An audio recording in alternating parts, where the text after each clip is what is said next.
Hello everyone, it's Frisk here, and it has been 2 days since the Stranger Things finale released. The finale of the hit series. It's done, it's over, and people have some thoughts. I have seen so many videos praising, bashing, or just like rewriting the Stranger Things finale, and I just wanted to give my personal opinion on some of the things that I did not like, specifically surrounding character arcs. I just wanted to talk about some of the endings that some characters had and why it was not satisfying at all.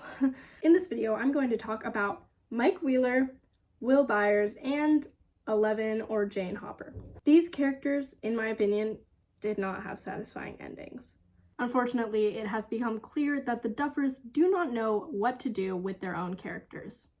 So, if you've seen my channel, you know the obvious reason why I am disappointed in the finale of Stranger Things, but I also just wanted to review some of the interesting decisions regarding character endings. So, let's start with Eleven. Eleven is my girl, okay? I love Eleven, alright?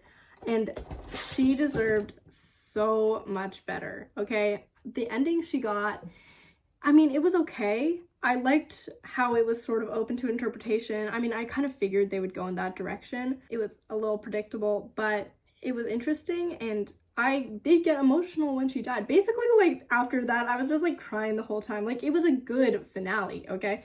But this is just some stuff that I think could have gone a little differently. So, I just wanted to discuss, like, the sort of topics in the show and why the message that the Duffers were sending with Eleven's ending were a little iffy. So if you've seen season 5, you know that Elle and Collie, her sister, were planning to go into the wormhole as the Upside Down was closing in on itself, therefore ending the Upside Down and themselves. However, in Mike's epilogue, we can see that he has sort of written up this theory for her that Collie actually survived and has, you know, cast an illusion or whatever, and only made it seem like Elle was fading into the wormhole. I don't really know what, I think it's like, I don't really have an opinion on that theory. I think it's cute.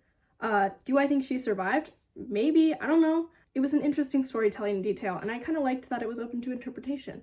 However, this is a very serious topic. She's talking about ending her own life.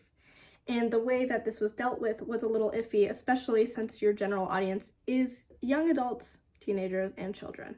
Elle has been a victim of abuse her entire life. She had her childhood taken away from her. She was captured, tortured, and manhandled by these strangers, manipulated, lied to, and it was a horrible, traumatic experience for her, and she never really got over that. And she thinks, along with her sister, that ending her life is the only way to stop this cycle. So even if she did survive and she was off somewhere alone with 3 waterfalls or whatever, it is an interesting message. How I am interpreting it as a young person myself is that you are saying that you can only end the cycle of abuse by either ending yourself or scrapping your entire life and starting over alone.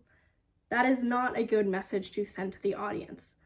I wish they would have ended Elle's storyline a little differently. I liked the sort of like open to interpretation part, but I don't know, it was a weird topic, and the way they handled it was just a little strange. I've seen stranger things. So funny. Also, the way that Hopper was like talking about how it's like a choice, and also like you're combining that with the topic of suicide. It's like, okay, so that's how pretty much like one of the main protagonists of the show ended. Thank you so much, Duffers. Next, I want to talk about Mike. Oh my gosh, guys, this one really pissed me off because Mike is my favorite character in Stranger Things, and I know this sounds so bad now that we've seen the finale, but Mike was my boy. He was my guy, okay? I love Mike Wheeler. from season 1, I was captivated by his character, the way he was portrayed, his openness, his warmth, his like close friendship with all of the people in his life. And then season 3 hit, and suddenly everything was going downhill. He was absolutely horrible to his friends, his girlfriend, and that's where things started to go downhill. Because in season 5, when volume 1 was dropped, that was like, I was like, oh yeah, we are getting Mike the Heart Wheeler back, and he is going to get the most amazing redemption arc of all time. And we didn't. There was no redemption arc for him. He remained a static character. And it was like so good, and then just down, and then that was it. That was it. He had no real resolution. And also, there really is no explanation as to why he was so mean to everyone in his life in seasons 3 and 4.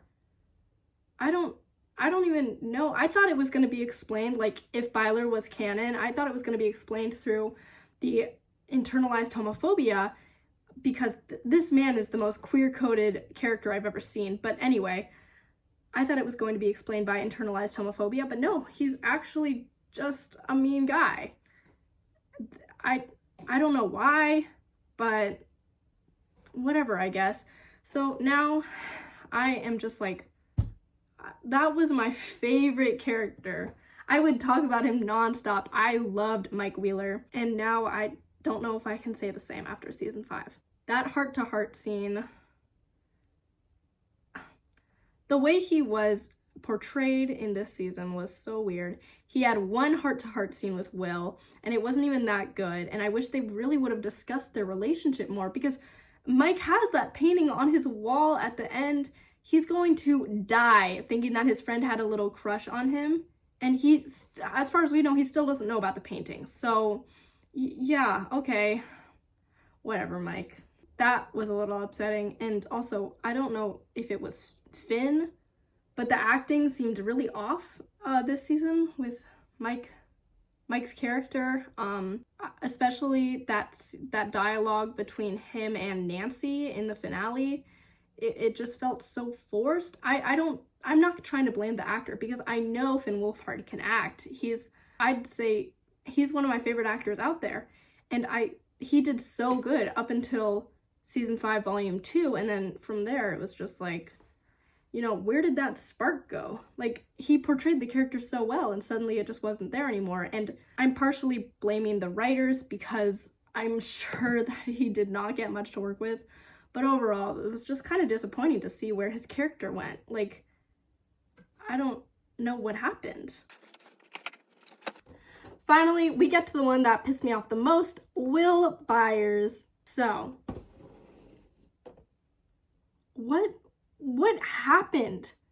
What was that ending for him? At first, we need to get some background, because Mike Wheeler is imagining this ending, but because it's playing the scene out, the audience is going to believe that that's the ending. Like, I'm sure that Lucas and Max had their movie date, and so that was only in Mike's imagination as far as we know, but I believe that because they showed it in the scene, and because their chemistry is so good, it fits their character.